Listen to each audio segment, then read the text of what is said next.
말씀은 사무엘상 16장 1절부터 13절까지의 말씀입니다. 사무엘상 16장 1절부터 13절까지의 말씀, 구약 434페이지에 있습니다.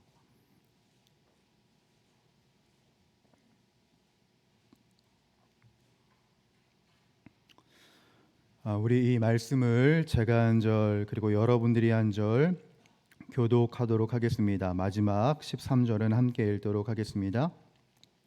여호와께서 사무엘에게 이르시되 내가 이미 사울을 버려 이스라엘 왕이 되지 못하게 하였거늘 내가 그를 위하여 언제까지 슬퍼하겠느냐. 너는 뿔에 기름을 채워 가지고 가라. 내가 너를 베들레헴 사람 이새에게로 보내리니 이는 내가 그의 아들 중에서 한 왕을 보았느니라 하시는지라.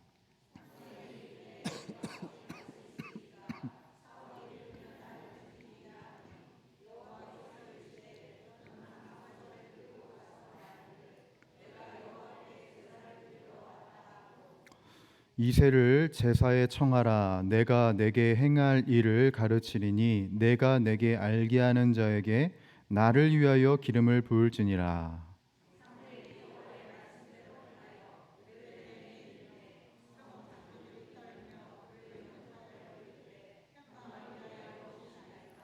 이르되 평강을 위함이니라. 내가 여호와께 제사하러 왔으니 스스로 성결하게 하고 와서 나와 함께 제사하자 하고 이새와 그의 아들들을 성결하게 하고 제사에 청하니라.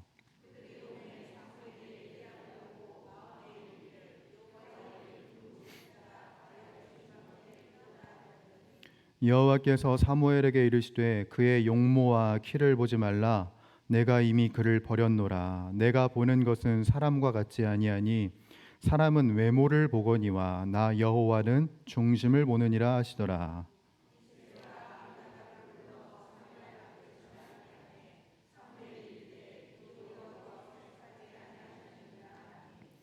이새가 산마로 지나가게 하매 사무엘이 이르되 이도 여호와께서 택하지 아니하셨느니라 하니라.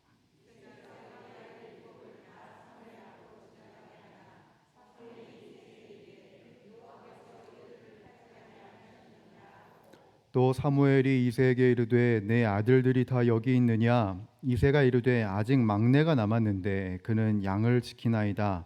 사무엘이 이새에게 이르되 사람을 보내어 그를 데려오라. 그가 여기 오기까지는 우리가 식사 자리에 앉지 아니하겠노라.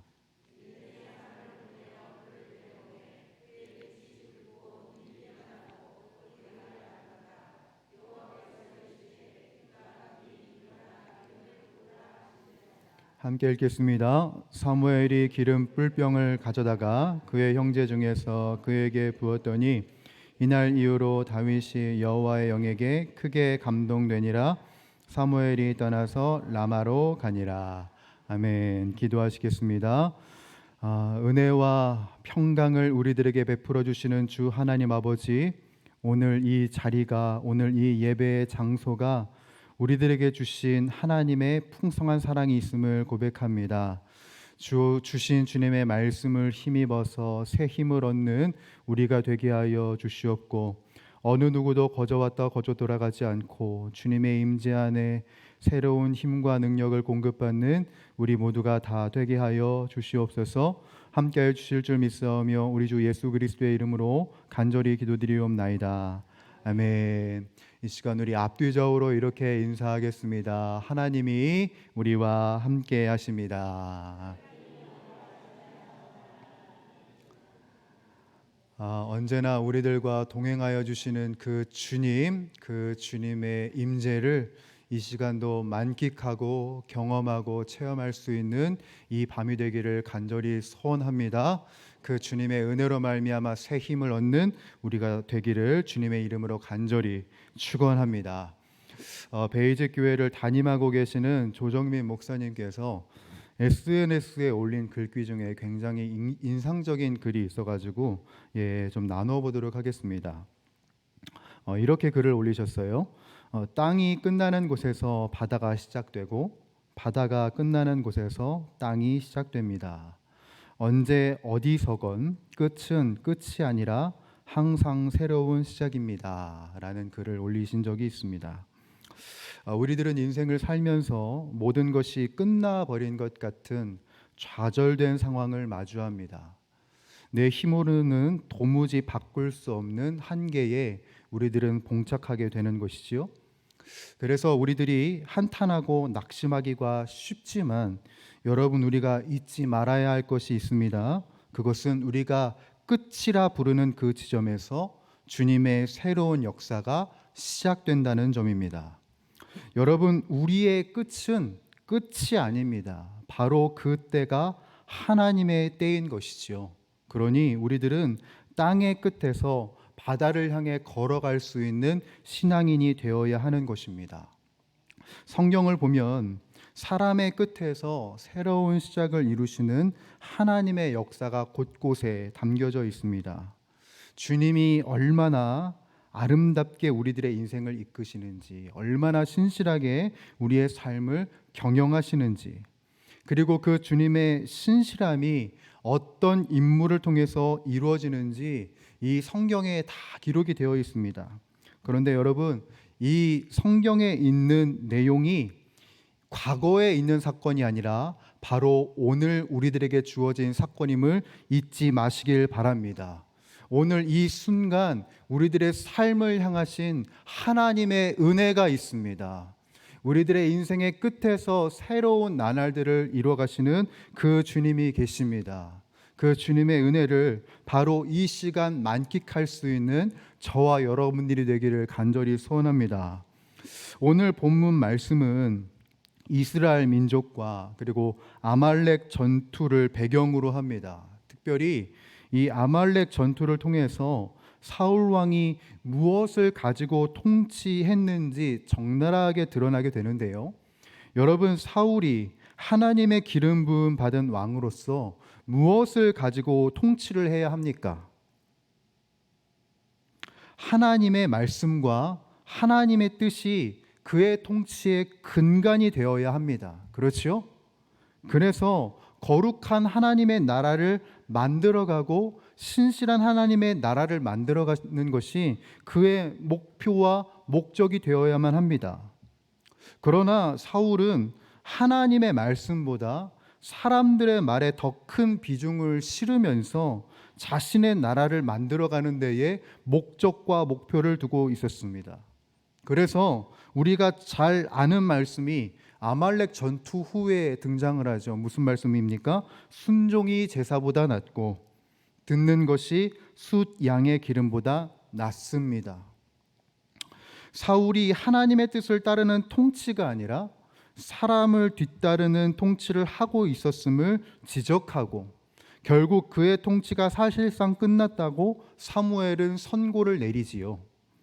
상황이 이렇게 되면서 사울의 끝을 선고한 사무엘은 매우 큰 슬픔에 이르게 되는데, 여러분, 우리가 읽은 성경 위쪽을 보게 되면 15장 35절에는 이런 구절이 있습니다. 사무엘이 죽는 날까지 사울을 다시 가서 보지 아니하였으니 이는 그가 사울을 위하여 슬퍼함이었고, 사무엘이 슬픔에 빠졌던 것입니다. 그가 슬퍼했을 여러 가지 이유가 있었을 거라고 생각이 되는데, 일단 사무엘의 개인적으로는 사울이라는 한 영혼에 대한 그 슬픔이 있었을 것입니다. 여러분, 사무엘은 사울의 온전함과 순수함을 봐왔던 사람입니다. 동시에 사울을 말씀으로 가르치면서 기도로 동역했던 인물이에요. 그러나 이 사울이 그의 가르침과 기도가 무색하게 점점 변질되는 것을 눈으로 목격을 합니다. 사울 왕의 타락에 대해 이 안타까움이 슬픔으로 드러나게 된 것이지요. 그리고 동시에 이 사무엘이 무엇을 슬퍼했을 것이냐? 바로 자신의 사역에 대해서도 큰 낙담을 했을 것 같습니다. 자신이 지금까지 사울 왕을 위해서 한 그 모든 행동이 무색하게 변해버렸기 때문이죠. 내가 이 왕을 위해서 얼마나 많은 말씀으로 충고를 했으며, 내가 이 왕을 향하여서 얼마나 많은 기도를 했는데, 내 사역이 무색하게 이 사람이 변해버렸구나. 내 사역에 아무런 영향력이 없구나, 내 사역도 이것으로 끝났구나 라는 생각을 했을 것이란 말입니다. 또 이스라엘의 선지자로서 이 나라에 대한 슬픔을 또한 가지고 있었을 것이에요. 순수했던 사울 왕을 필두로, 성령의 감동에 의해서 전쟁을 치렀던 이 사울 왕을 필두로 이 이스라엘의 왕정 통치가 온전히 이루어질 줄 알았습니다. 그런데 채 100년도 지나지 않아서 벌써 이 나라가 끝날 조짐이 보이는 것이지요. 여러분, 이 말인즉슨 이스라엘이 사사기 때와 같이 또 다시 큰 영적 낙심에 도달하게 될 위험이 있는 겁니다. 아마 사무엘은 사울이 끝났고 나의 사역도 끝났고 이 이스라엘도 끝이 나는구나 라는 슬픔에 빠져서 끝을 보는 상황이었을 것입니다. 사무엘이 그렇게 끝을 묵상하고 있을 때, 모든 것에 이제 낙담이 될 수밖에 없구나 라는 생각을 하고 있을 때, 그때 하나님이 무엇을 말씀하시냐면 오늘 본문의 1절을 말씀하시는 겁니다. 여러분, 우리 본문 1절 다시 한번 더 읽어봅니다. 시작. 여호와께서 사무엘에게 이르시되 내가 이미 사울을 버려 이스라엘 왕이 되지 못하게 하였거늘 내가 그를 위하여 언제까지 슬퍼하겠느냐. 너는 뿔에 기름을 채워 가지고 가라.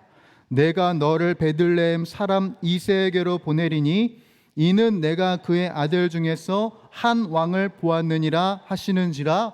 아멘. 이렇게 기록이 되어 있는 거예요. 여러분, 사무엘을 향한 하나님의 말씀이 무엇입니까? 뿔에 기름을 채워가지고 베들레헴으로 가라는 것이었어요.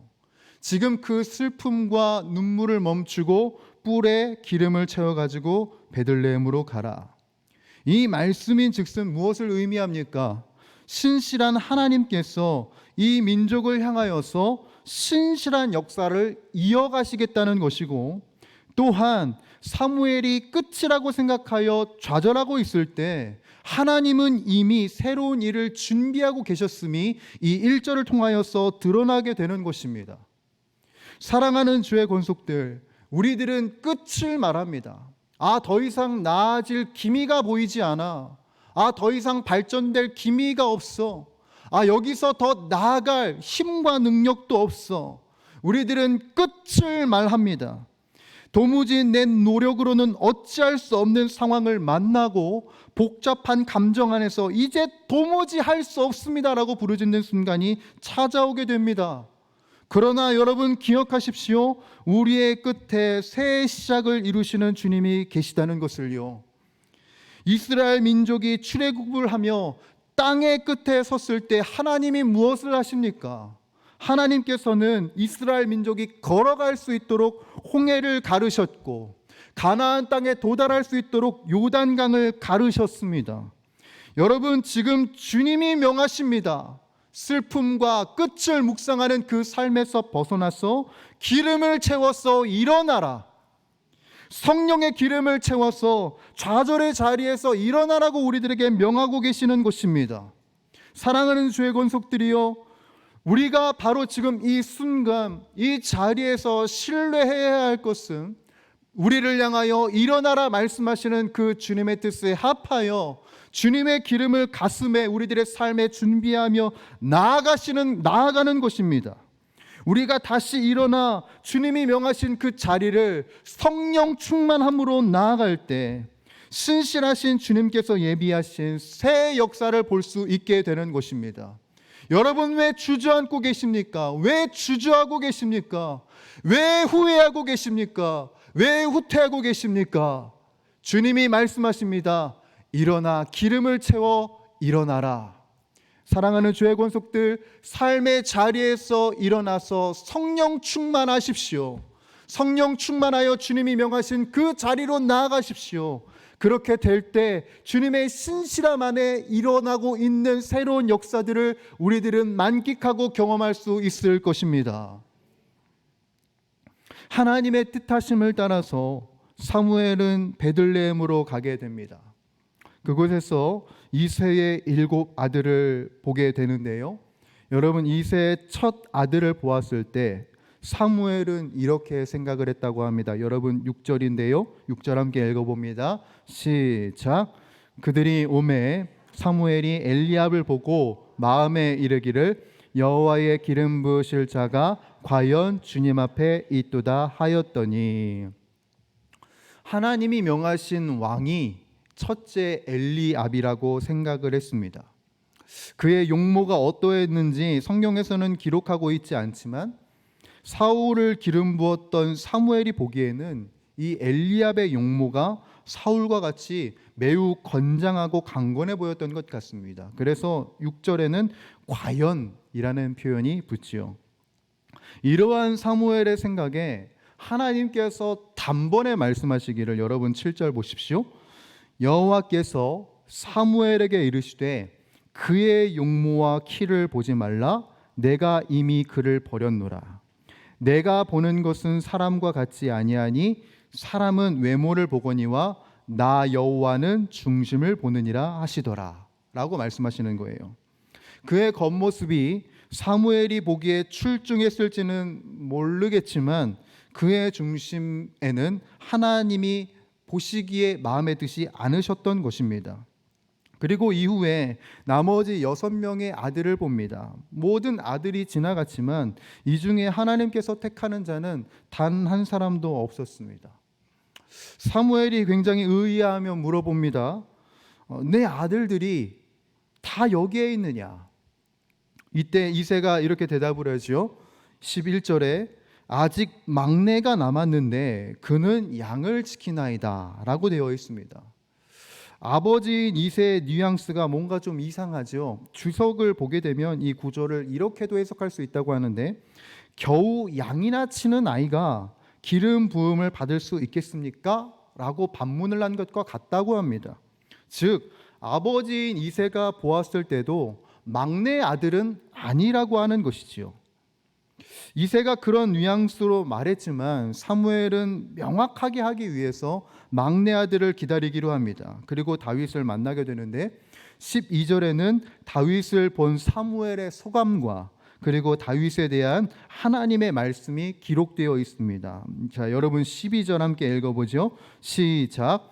이에 사람을 보내어 그를 데려오매 그의 빛이 붉고 눈이 빼어나고 얼굴이 아름답더라. 여호와께서 이르시되 이가 그니 일어나 기름을 부으라 하시는지라. 아멘. 여러분, 사무엘은 다윗을 아름다운 사람으로 보았습니다. 그리고 하나님은 그 아름다운 사람에게 기름을 부으라고 하십니다. 저는 오늘 본문 말씀을 묵상하면서 굉장히 재미있다는 생각을 했거든요. 무엇이 재미냐면 7절에서 여러분 하나님께서 뭐라고 그러셨어요? 나는 겉모양을 보지 않는다, 중심을 본다고 하셨는데, 오늘 13절을 보니까 12절을 보니까 누가 보더라도 하나님께서 아름다운 사람을 택하신 거예요.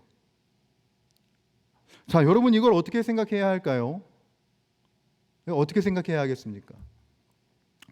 다윗의 아름다움은 여러분 외적인 아름다움만이 아니었다는 것입니다. 성경에서 아름답더라고 기록된 히브리어를 보게 되면 토브라고 되어 있는데요. 이 토브에는 다른 의미가 있습니다. 어떤 의미가 있냐? 좋은, 선한이라는 의미를 갖고 있어요. 즉 다윗은 실제로 멋지고 잘생긴 사람이 맞기도 하지만 그의 내면적인 아름다움이 외적으로도 나타난 것을 묘사하고 있다는 것입니다. 사무엘이 그의 끝에서 하나님의 응답으로 만난 사람은 내면적 아름다움을 갖고 있는 다윗이었던 거예요. 그렇다면 하나님이 조명하셨던 이 다윗의 내적 아름다움은 구체적으로 무엇을 의미하는가? 우리들은 이 토브라는 단어에서 다시 살펴봐야 하는데요.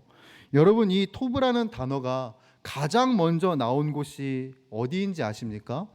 바로 창세기입니다.